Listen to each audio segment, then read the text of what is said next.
welcome to Leaving Crazy Town with Finn and Sarah. And I normally at this point say, what are we going to talk about today, Sarah? But I'm not going to because Sarah doesn't know what we're going to talk about. Or she knows what we're going to talk about, but how I'm going to open it up. Here's the thing. We're cured, right? I mean, we are the codependency experts. And here we are. We're just like telling you guys how to do this stuff. Well, recently, each of us, well, we may or may not have had some codependency behavior. And we'd like to share it with you today because we think they're both great examples of how quickly our mind changes a scenario to something that's not that bad and what avalanche of hell can follow it. Shocking. I can't believe we're still doing these behaviors, Finn. I know. Well, you mostly. Me, I'm just doing them to make her feel better. After she shares a little codependency event with me, I go out and seek it. I'm just doing it for you. I just love you, Finn. Oh my God.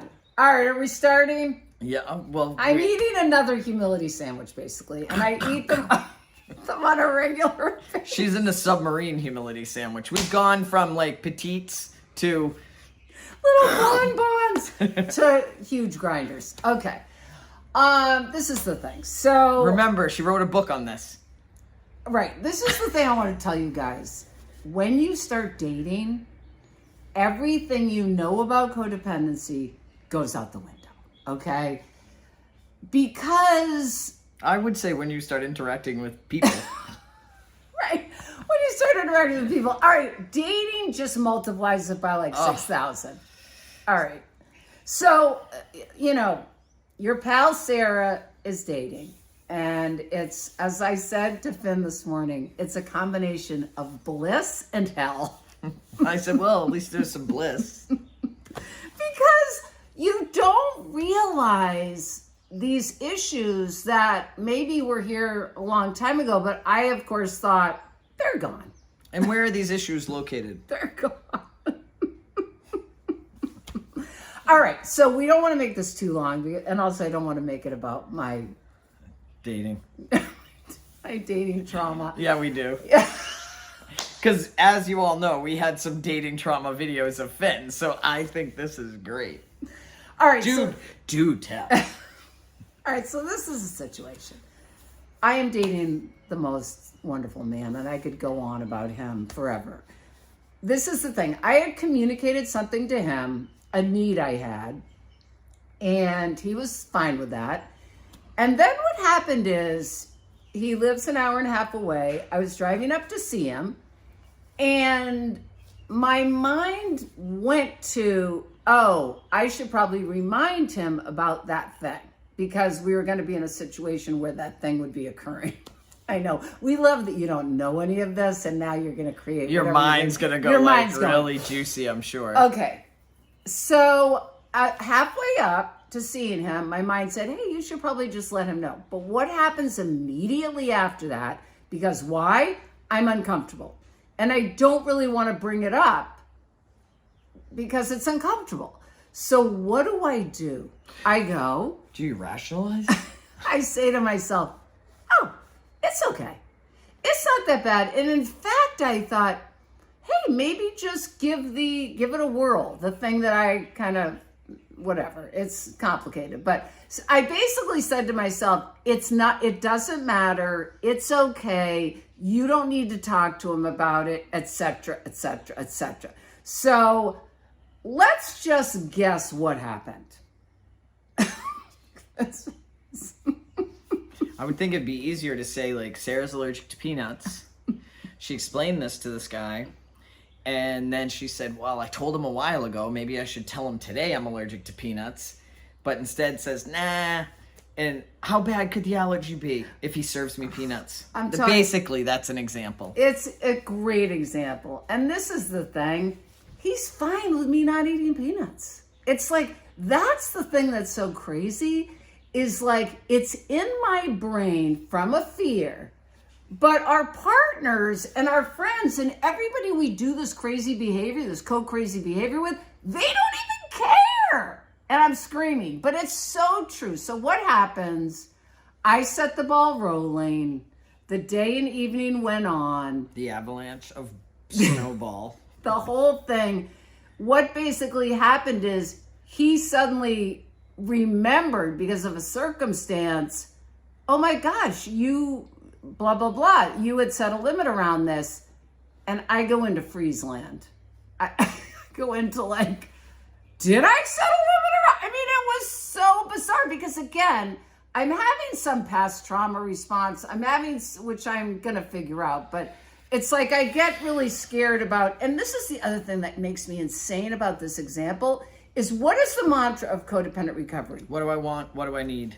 And speaking up.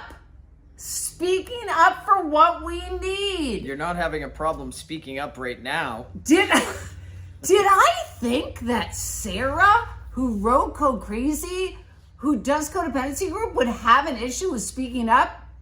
Nope. Did I have an issue? I might have thought you might. All right, so that's my point. I didn't speak up. It was ultimately resolved. But what I saw is I set the whole thing going. We could have avoided an uncomfortable kind of situation if I had just reminded him about the thing that I had set a boundary around. All right, so that's the story. So what we're going to ask you guys is, are there any things that you know for sure is your truth, but all of a sudden you're going to be in an uncomfortable situation? Like you gave the example one time of not eating flour and sugar at one point and going in there having a pizza party. And then it's like, you're thinking, how am I going to say, it's like, what's your example of, say you've set a limit, say you've spoken your truth, but now someone either is forgetting or they're, challenging your truth and you're having a hard time saying it. All right, go ahead. What happens is our mind takes over after we have a fear trigger.